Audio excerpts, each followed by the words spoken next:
பொதுவாகவே நான் உங்களுடைய கேரக்டர் இதெல்லாம் டைத்தை வச்சு அதெல்லாம் உங்களுடைய கேரக்டர் உங்களுக்கு தெரியும். பட் வாழ்க்கையில் நீங்கள் விரும்பினாலும் விரும்பாவிட்டாலும் சில நிகழ்வுகள் உங்களுக்கு நடக்கும். அதை பற்றியான விளக்கங்களை தான் நம்ம இப்போ பார்க்குறோம். கடகலக்கணம்னா நீங்கள் சந்திரனுடைய ஆதிக்கத்தில் பிறந்தவங்க எப்பயுமே இதை மறந்துடாதீங்க. சந்திரனுடைய ஒரு கேரக்டர் உங்களுக்கு தெரியும், வளரும் தேயும். 15 நாள் அவர் வளருவார், 15 நாள் தேய்வார்.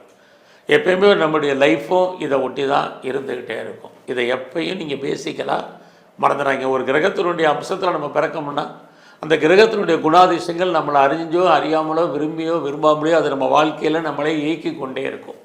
அதுதான் உங்களை பொறுத்த வரைக்கும். அடுத்தபடியாக உங்களுடைய எஜுகேஷன், இந்த உங்களை பொறுத்த வரைக்கும் கடகலக்கணத்தை பொறுத்த வரைக்கும் கல்விக்குரிய கிரகம் எதுன்னு பார்த்தீங்கன்னா சூரிய பகவான் ஒன்று, அடுத்தபடியாக சுக்கிர பகவான் ஒன்று, குரு பகவான் ஒன்று. ஆக higher education, under education, higher education, அதுக்கு மேலே இருக்கக்கூடிய எஜுகேஷன், இது எல்லாமே உங்களை பொறுத்த வரைக்கும் நல்லா இருக்குது.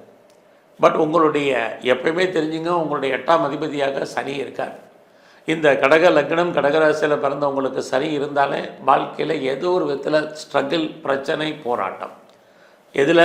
ஹையர் எஜுகேஷனில் போராட்டங்கள், வெளிநாடு போகணும்னா அதில் போராட்டங்கள், அப்பாவோட கருத்து வேறுபாடுகள், சண்டை சச்சரவுகள், இப்படி அவருடைய இயற்கையான சுபாவங்களை இந்த கிரகங்கள் நம்மளை வெளிப்படுத்தினால நமக்கு அதனால் பிரச்சனைகள் இருந்துக்கிட்டே தான் இருக்கும். ஸோ ஹையர் ஸ்டடியில் பெரிய ஒரு பிரேக் ஏற்பட்டு கல்வி தொடரும். அது மட்டுமல்ல, உங்களை பொறுத்த வரைக்கும் எஜுகேஷனில் எப்பயுமே ஹையர் எஜுகேஷனில் கான்சன்ட்ரேட் பண்ணுங்கள்.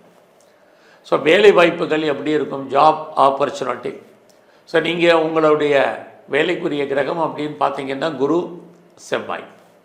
குரு பகவான் உங்களுடைய லக்னத்திற்கு ராசிக்கு 6ஆம் அதிபதி, அவரே 9ஆம் அதிபதி. செவ்வாய் 10ஆம் அதிபதி. முதல்ல 6ன்னா என்னென்னு தெரிஞ்சுங்க, சர்வீஸ். 10ன்னா என்னென்னு தெரிஞ்சுங்க, அதுவும் ப்ரொஃபஷன், அதுவும் சர்வீஸ் தான், கரியர் தான். பட் அதில் 10 government service, private sector or any other reputed concern, இதை சொல்லுவது 10. ஆக உங்களை பொறுத்த வரைக்கும் வேலை இருக்குது. ஆனால் குருவுக்கு இன்னொரு ஆதிபத்தியம் 9. அந்த வேலையில் நிறைய மாற்றங்கள் இருக்குது. நீங்கள் விரும்பினாலும் விரும்பாவிட்டாலும் அடிக்கடி வேலை மாற்றம், இடமாற்றம், ஊர் மாற்றம் இருந்துக்கிட்டே இருக்கும். So change of profession, change of place, change of company.